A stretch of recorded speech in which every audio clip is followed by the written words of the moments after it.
All right. Welcome back to Direct Snap, the top-level sports NFL talk show. As always, I'm your host here, Connor Groel, ready to talk about NFL Week 14 because that's what we do on this show. We talk NFL football every week at Wednesday, but sometimes Friday at 8 p.m. Central on Facebook Live. Getting back to our normal schedule next week as far as shows on Wednesday. It's my last Friday of the semester, so definitely have some more free time coming up. This week's show, we are also getting back to our normal show format as far as headlines first, followed by stats of the week, power rankings, predictions, and viewer questions at the end. Just about a month left in this season. And before you know it, it'll be playoff time.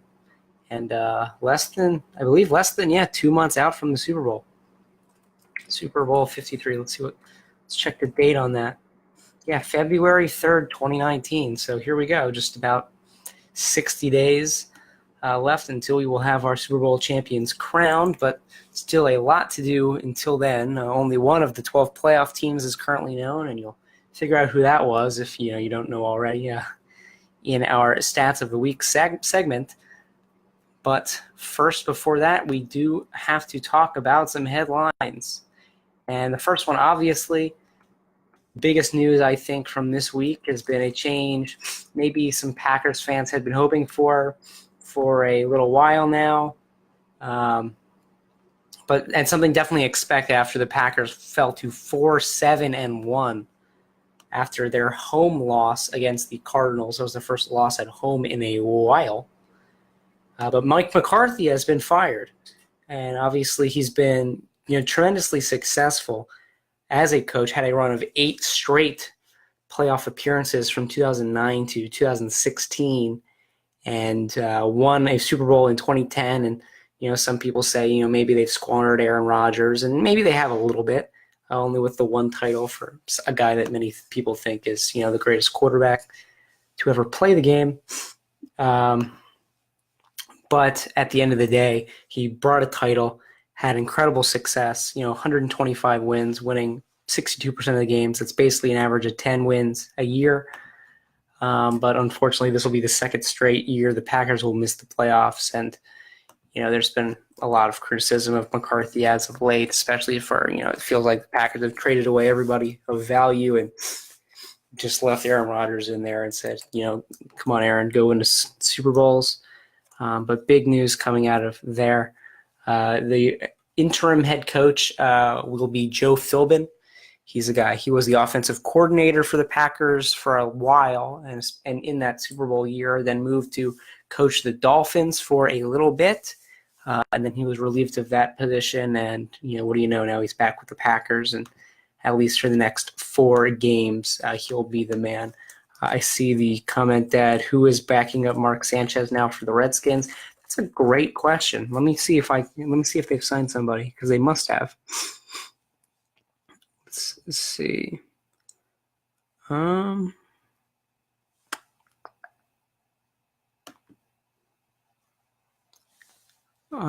don't know. Let's see. Josh Jackson. So Josh Johnson is the backup for the Redskins, and he's very much been a journeyman guy. They just signed him a couple of days ago, and he's been everywhere. I mean, goodness, take a look at his career history on Wikipedia.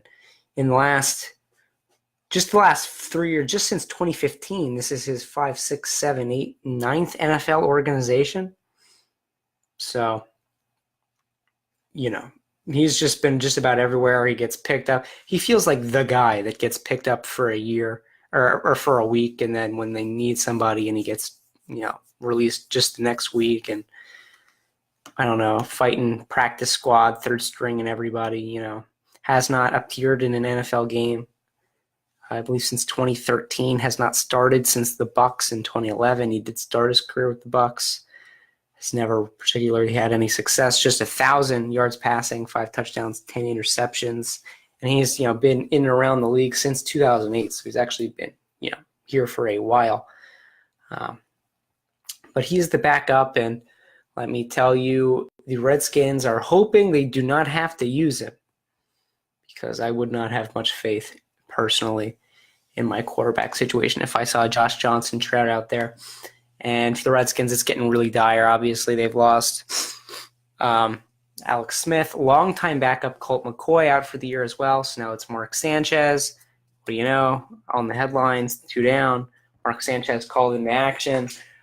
His first snap, he handed off to Adrian Peterson, who took it off 90 yards for a touchdown. And then the rest of that week was not quite as pleasant for Sanchez, nor Peterson, nor the Redskins in general. So it's going to be tough going for the Redskins, a team that was 6-3 3 weeks ago, but now obviously hit with all the bad news and falling to 6-6. And for me, I struggle to find a way that the Redskins are going to make the playoffs. I struggle to find, maybe they can get to 8-8, maybe, and then some things would have to go, very fortuitously. I don't know if the grammar on that sentence was quite where I wanted it to be. But, they're going to have to get a little lucky. So we'll see what happens with the Skins. Another team that, will not, the Redskins need to get lucky. A team that, lucky won't even help them at this point is the Jaguars, who, wow, the spectacular fall of the Jaguars. And I think I've probably talked about it just about every week. But they were 3-1. Now they're 4-9 and officially eliminated from playoff contention. Massive losing streak had been snapped with a 6-0 shutout win over the Colts in what must have been the most boring game to go to. And so after that one, because they played the Colts pretty tough in their first matchup this season. So, maybe the Jaguars had some hopes that, hey, something positive. We can flip the script on this, try to salvage the season, do something decent. That does not appear to be the case, and the fact that the Redskins play the Jaguars in Week 15 is one of the only reasons why I'm still, somewhat thinking the Redskins still have a shot at the playoffs. But no, the Jaguars defense is not back after the shutout. They played the Titans this week on Thursday Night Football, and by the middle of the third quarter, they were down 30-2. Just a deuce for the Jaguars on a safety coming off a muffed punt. So the offense had done absolutely nothing. Cody Kessler does get a garbage time touchdown to bring that one to 39. But overall, I think Leonard Fournette actually, in my opinion, has been a pretty huge disappointment this season. He's only averaging 3.4 yards per carry, and he didn't have a particularly great first season, although he did. Technically, he did get a 1,000-yard season and did rush for 9 touchdowns. But again, just still under 4 yards per carry in that season as well, and he struggled with injuries both years. So I'm really not looking at Leonard Fournette as, obviously still with a lot of potential, but not someone I think I'm as high on. I don't think anyone's really near as high on as we were when he entered the league with the 4th overall pick last season, 2017. So Jaguars really struggling on both sides of the ball.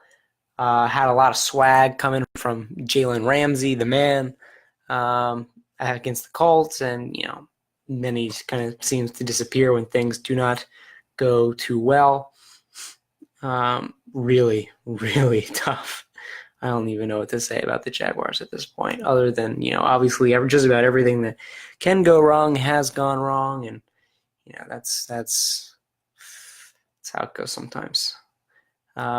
Injuries, of course, with the quarterback situation. Joe Flacco, by the way, is questionable to play, or it's questionable to be active, we'll say, this week for the Ravens against the Chiefs. Most likely will be a backup for Lamar Jackson. So his injury, and of course, we've been following a number of other quarterback injuries. Another injury, though, non-quarterback this time, A.J. Green. Andy Dalton had already been out for the season last week, or I think he injured it 2 weeks ago, and last week Jeff Driscoll got the start for Cincinnati. And now A.J. Green has also been placed on the injured reserve. So for the casual fan, the Bengals are running out of players that anybody has heard of. No, obviously without the Red Rifle and A.J. Green, their two biggest playmakers on offense. They still do have Joe Mixon, who has had a really nice year for them running the football. Pacing for 1,000 yards on the year in his second season. But outside of that, just about nothing is going well for Cincinnati. They were 4-1. Now they're 5-7. You don't need me to tell you that, they're falling apart. And honestly, I'll be real honest and I'll be real blunt. I find it very difficult to see this team winning another football game this season. I don't know how they can manage to do it. Taking a look at Cincinnati's schedule, they have the Raiders at home. But we're at a point where I just might pick obviously we'll have to see what happens this week, although they're playing the Chargers, so, get ready for a blowout. But I'm in a position where I might pick the Raiders to win that game. And the Raiders, are dead last in my power rankings. But I've seen, the Raiders have been kind of competitive. They played a good game against the Chiefs last week. Good doesn't necessarily equate to winning, but, against the Chiefs it rarely does. But yeah, it's going to be tough going, and it's funny. It's really funny to me. Because before the season, in my Week 1 power rankings, I said the Bengals were a team that was not going to be one of the worst teams in the league, but I was almost certain they would finish with 5 or 6 wins, I believe is what I said. I said, they seem to me like a team with not a lot of variability. They're a team that's pretty much locked in at 5 or 6. And this is not the way that we thought we were going to get there, but at this point in time, it does seem like the Bengals happen to be locked in at 5 or 6 wins. I probably would have second-guessed myself around Week 5, but, times have changed. And I did say in the intro to the show that, we did have our first team clinch a playoff berth this season last week, and it was the LA Rams with their victory over the Lions. Took that one by a couple touchdowns, although it almost wasn't that close. It was almost a ton closer. But they have now clinched the division. They are in position for the 1 seed. At the very least, expect them to get the 2 seed because they are up 3 games on Chicago, the current 3. And they've already got their Division 1 over Seattle, although Seattle has come on strong as of late. But, you're just not going to catch a team that's going to go 14-2 or 15-1 or however they're going to finish. So congrats to them. I can wax poetic, but, I won't. I love the Rams. I love just about everything they're doing. I think their defense, needs to, maybe not quite as cohesive as we would like for them at this point in the year, but obviously all the talent is there. And I don't know. I love Sean McVay, and I think they're basically, they're going to be very, very hard to stop this season. Those are my headlines for Week 14, heading into some stats of the week. The first one is, a little bit of a lighthearted one. And this was making rounds on social media. Everybody getting excited. Tom Brady, hits 1,000 career rushing yards. About time, I would say. Touchdown Tom with 1,000 career rushing yards. Good for him. And, instead of kneeling at the end of the game, when they normally kneel just to kill out the clock, he actually made sure his kneel went forward rather than backward, so they couldn't deduct a yard from him. But the career rushing stats for Tom, he played in 265 games, so that is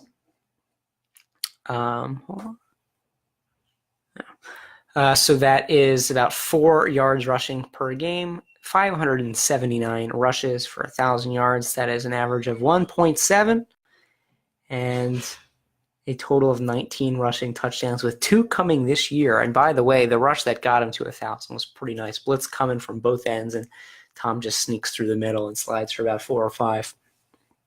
Good for him. Talking a little bit earlier about the huge win for the Titans, and that was almost a one-man job with Derrick Henry, who was phenomenal. Biggest fantasy performance in the league this season. Finished with 238 rushing yards and 4 touchdowns. A massive performance as we head into the first week of the fantasy playoffs. And it's great for me because My friend Lewis, who I'm playing this week in our quarterfinals, had Derrick Henry on the bench. So my fantasy season survives, and I'm feeling quite good about that. If I can take a few seconds to vent a little bit about my fantasy team, because I am a little annoyed, I will have you know. Top in scoring, top in points in the league for me. By a decent margin as well. I've had a very good year. Obviously when your quarterbacks are Drew Brees and Andrew Luck, I have Saquon Barkley, I have Devontae Adams. It's been a great year. Getting a little unlucky rather on some of the matchups, so sliding down to the 3 seed, which means I do not have a first round bye. I clocked in at 8-5 on the year. Annoying. Shout out to Michael for having. He didn't even make the playoffs yet. He was the top scorer in the league both times I played him this season. And I think I was like second in the league one week and third in the league the other week. So getting a little unlucky. But that's not what you're here for. So we'll continue moving on with the Steelers choke on Sunday Night Football last week. They were up 16 in the first half. And when the Steelers have been up at home by 16 in franchise history, they've been pretty good, I would say. 174 wins, a tie, and no losses. And, well, that changed that this week. Obviously, a punt return touchdown was big and ignited that the Chargers come back and they do tie it up. And then they go on to win on the final play of the game, a chip shot field goal. Not quite a chip shot, but a not as long as it should have been kick from Michael Badgley, a 29-yarder, after the Steelers go offsides 3 times. So, let's just keep moving it closer. And, they were jumping offside so hard on the last kick, which the offsides penalty was declined because, the previous one had been blocked. But this one, the guy coming off the edge, he actually jumped too far. So when he laid out to try to block the kick, his body went past the kicker, went past Badgley. So the Steelers have been a horrific mess this season when it comes to penalties, and they only continued that trend in that matchup. And they dropped their second one in a row. Dropped down to 7-4-1, still in decent position, still on top of the division, but now only by half a game over Baltimore, who are coming for that spot. And with a lot of the AFC as far as wild card teams go, is much deeper actually than the NFC, which is not something you always see, but they are much deeper this season. And so with a lot of 6-6, 7-5s. We can ignore the Bengals at 5-7, I think. But, the Steelers, it's not over yet. They still need a couple wins, at least, to guarantee themselves a spot in the postseason after dropping back-to-back ones to the Broncos and the Chargers. Pat Mahomes, how about this? Just the 9th quarterback in NFL history with 4 touchdown passes in a season. It's happened, I believe, now 13 times. I looked this up 20 minutes ago. Let's see if I can remember the 4 guys that have done it multiple times. Peyton Manning, Drew Brees, Dan Marino. Well, that's 3. Man. Peyton Manning, Drew Brees, Dan Marino. I remember it because it's not Tom Brady, because I thought it would have been Tom Brady. But it's not. All right, most TDs. Let's look this up. Now I'm going to annoy myself. I can't come up with it. Oh, and Aaron Rodgers.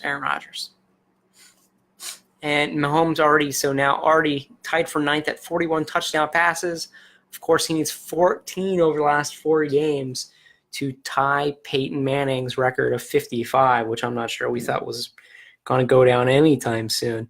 But 41 touchdowns in 12 games, which means Pat Mahomes over a 16-game season is currently pacing 54.7, and 55 is the number to at least tie. So it's obviously well within the realm of possibility that we can have a new touchdown leader. And let's not forget, if Pat Mahomes reaches 57 touchdown passes this season, 16 in the last 4 games, he will get some free Heinz 57 for the rest of his life, I believe. Lifetime supply of ketchup because, well, we know the controversy there.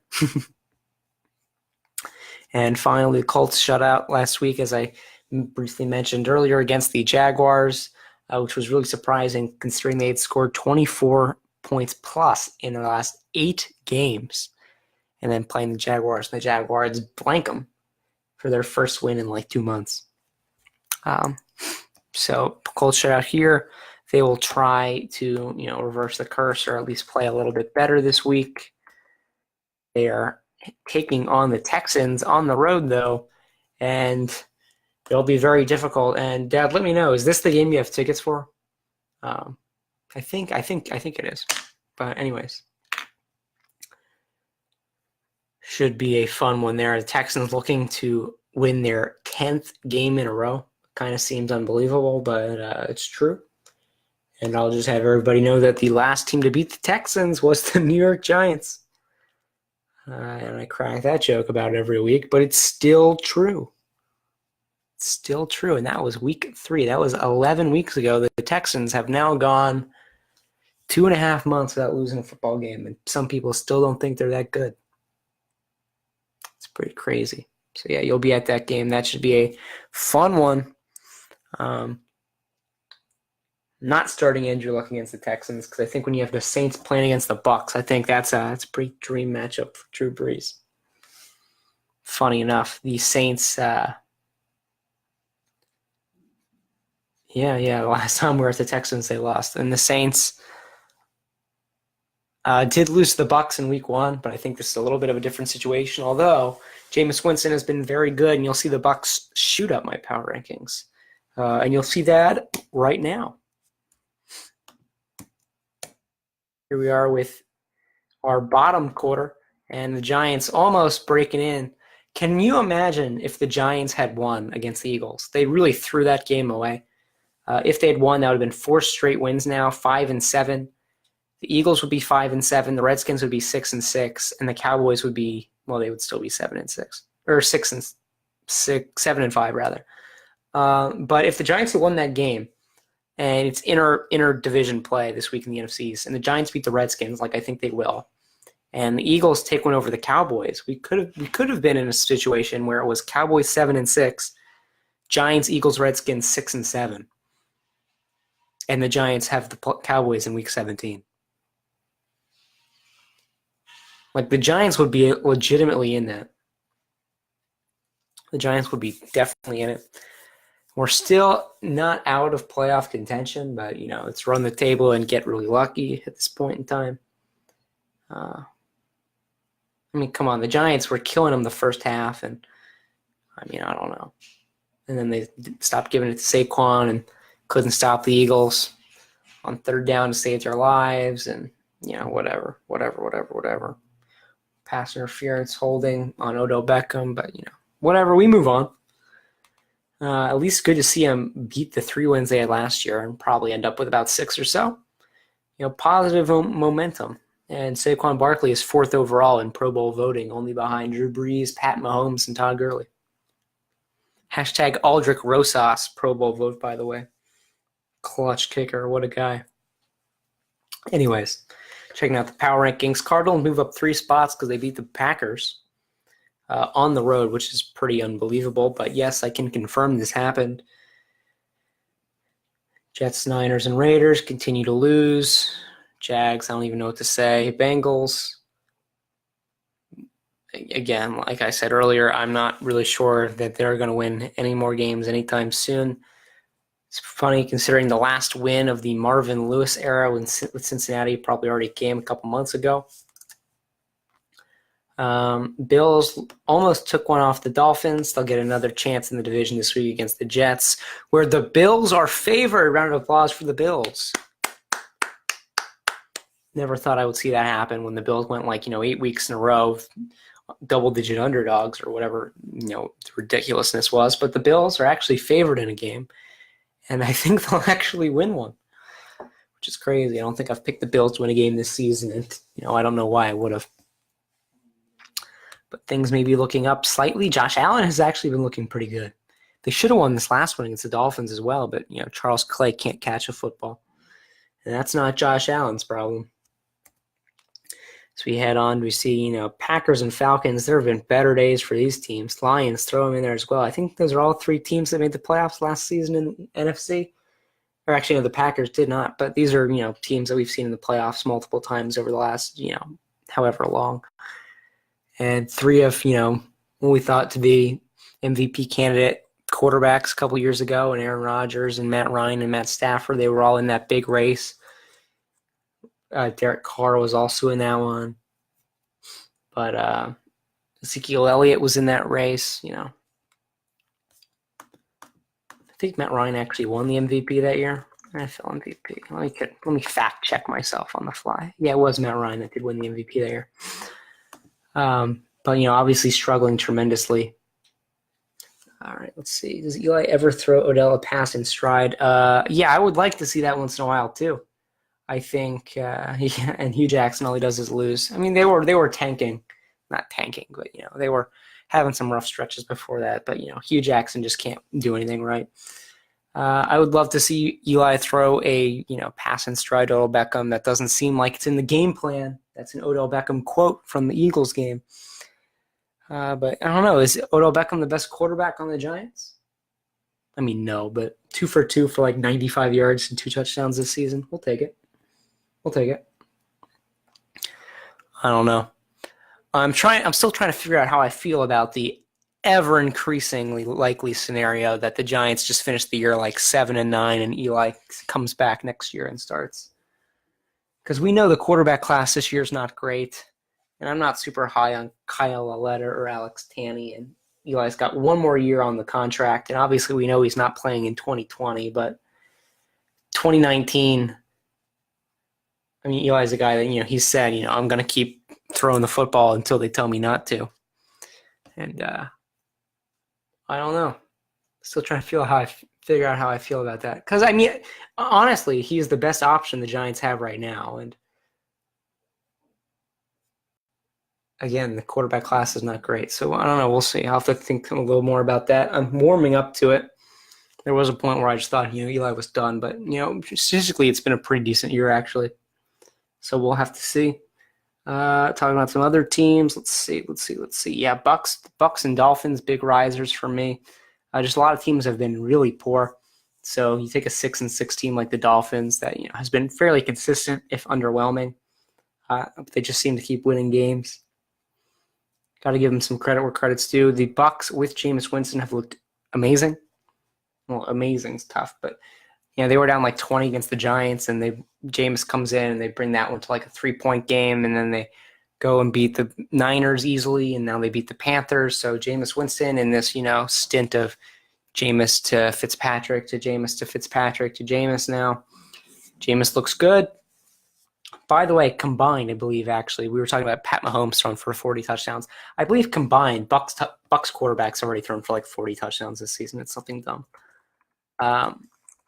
I'll look that up right now because it's really amazing how horrible their team's defense is, and just tons and tons and tons of turnovers as well. But yeah, they've basically thrown for 3 touchdowns plus every week, it feels like. So Ryan Fitzpatrick with 17 touchdowns and Jameis Winston with 12 touchdowns. Well, 29, not quite 40, but 29 touchdowns would be 4th in the league this year. And the Bucks, again, just a 5-7 team. Says a little something, I think. All right. And what else we got? Yeah, Colts, obviously blank. They're going to drop. And the Redskins, they're going to drop because they're starting a potato at quarterback. Moving on to the top half we go. And it's been a great couple weeks for all these teams you see at the top. Seahawks, Cowboys, Ravens just keep moving up. They're all on win streak. Lamar Jackson looks good. The Cowboys look really good. The Seahawks look really good, making these pushes into the playoffs, it seems. Eagles also back up to 500 and could beat Dallas this week and could tie for first place in the division. They look, at least to be fairly decent. Tough measures against the Giants and the Redskins, not exactly fantastic opponents, but This will be definitely a bigger test for them and a very important game for Philly season. Titans are an interesting team because they're just the most Jekyll and Hyde team, it feels like. They just win, lose, win, lose, win, lose, win, lose, and they go 8-8 just about every year, like ever. And the Panthers have now lost 4 straight games. They need to correct that immediately. Cam Newton tied career high with 4 picks last week. Top 8, it's the same 8, but the order has, 5 and 6 have flipped with 7 and 8. The Rams still top dogs. Saints, Chiefs, Chargers. I had the Chargers ahead of the Steelers, and I'm happy to be validated after that Chargers victory over the Steelers last week. Patriots and Texans continue to move up as the Steelers drop, and the Bears will get Mitch Trubisky back this week. But obviously, playing the Rams, it's going to be a very tough matchup for them, even despite the fact that they are home in the game. Those are my power rankings. You know what is next. Our final segment of the show is time for predictions. Last week went 10-6 and 500 against the spread, and I'm just hoping to finish this year above 500 against the spread. I feel pretty good with everything else. So let's get into it. Well, obviously, first the Thursday night game. I did take the Jaguars against the spread, but I did pick the Titans to win, so we'll chop that one up. Obviously, who was expecting 39? I don't think many people were. Now, the games that haven't happened yet, Jets-Bills, this is a game you couldn't pay me to go to, but I am going to pick the Bills to win a football game. I'll take it 20-14. And what is it with Josh Allen? Seriously, all of a sudden this guy is like the world's best running quarterback? I don't know. It's pretty crazy. But it's been impressive. It's been impressive from him. And let's see. Yeah, 400 rushing yards, 4 touchdowns. Pretty nuts. And he had, over 100 last week? Well over 100, I think, maybe. All right. Panthers and Browns. I'm picking the Browns. So this is, very interesting because, if you would have told me after week 1, Connor, you will pick the Bills to beat the Jets after the Bills, they lost I don't even know what they lost. Lost by 30 week 1, and the Jets beat the Lions by 30. You said, Connor, you're going to pick the Jets to lose to the Bills, and you're going to pick the Browns to beat the Panthers. When is the pen segment, says Brian. I don't know, Brian. I don't know. When is the pen segment?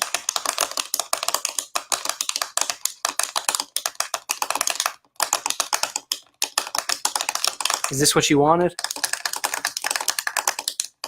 I don't know. I guess that was the pen segment. So yeah, Panthers dropping 5th one in a row if I have anything to say about it, which I don't, but it'd be nice if I could get it right. Falcons, Packers, once again, come on, at what point do we get a decent matchup one of these weeks? Actually, these are all decent matchups. They're just not particularly awe-inspiring. I'm going to take the Packers here to win this one 24-20. They're home. I don't know. They're usually good at home. I don't know what happened where they lost to the Cardinals, but, whatever. One of these teams has to win, so we'll give it to Green Bay. Colts Texans. I keep picking against the Texans every week. Or I'm sorry, I pick the Texans, but I pick them against the spread every week because, I feel like in my head, I feel like they play a lot of close games. I just say, well, are they that good? Are they that good? Well, time for me to actually pick them to win against the spread once. 10th win in a row for Houston. Yeah, we think about it. Houston is actually fighting for the number 1 seed in the AFC at the moment, which is pretty crazy after they started 0-3. But, it's what happens when you haven't lost since. The team currently in the driver's seat is the Chiefs, and I do like them to continue against the Ravens, keep rolling. But after that, the Chiefs will play the Chargers. That'll be 11-2 versus 10-3. The Chargers have the opportunity to send the Chiefs down to 3 losses. Then there could be a ton of teams at 3 losses. The Chiefs, the Chargers could take control of that division. It'd be crazy. Patriots Dolphins. Last time the Dolphins played the Patriots, It did not end well for the Dolphins. Would be an understatement. Final score on that one was 38-7. So, not great. Not exactly great. And I think it'll be similar. I like the Patriots 31-17 because I don't usually love to put the massive victories, the 40-10s or whatever up there, but I will in a few minutes. Saints Bucks. I'm kind of surprised, to be honest. I'm very surprised at this line, considering the Saints' offense was pretty poor and they lost last week against the Cowboys. The Bucks have been looking good and they've been great offensively for most of the year. And the Bucks are at home. 9.5 feels like a lot to me. I think it'll be closer. 34-28. Thank you on the sneeze. But yeah, would not be surprised to see this one be very close again. I would set the line at like 5 myself, but that's why I guess I'm not in the business. Giants Skins. I don't know. I'm pretty happy about facing Mark Sanchez. And if they lose, well, they lose, but pretty happy going into this one. Uh-oh. No. Okay, so what we have is a Microsoft error report, and I am still live. So I'm going to run you through what